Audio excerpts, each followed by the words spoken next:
Well, this is some good news. Let's begin.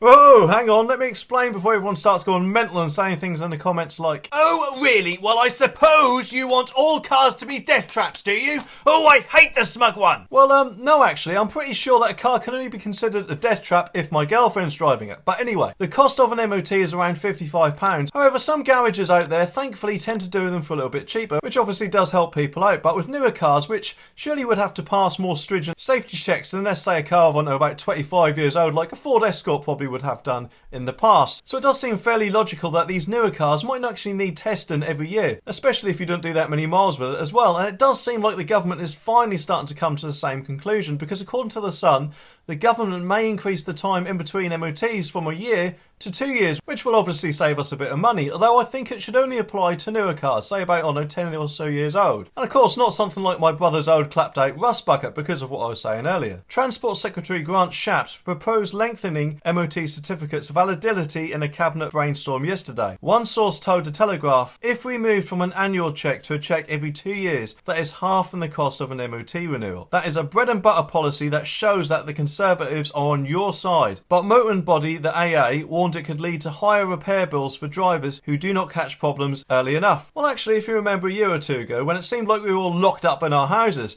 I'm pretty sure they extended everyone's MOTs for about 6 months, I think it was. I can't remember anyone complaining about that. In fact, it was the opposite. If anything, plus all new cars don't even have to have an MOT for the first years too, remember, so we'll just have to wait and see, won't we? But anyway, to be kept up to date, make sure you click that subscribe button down there so you don't miss my next video.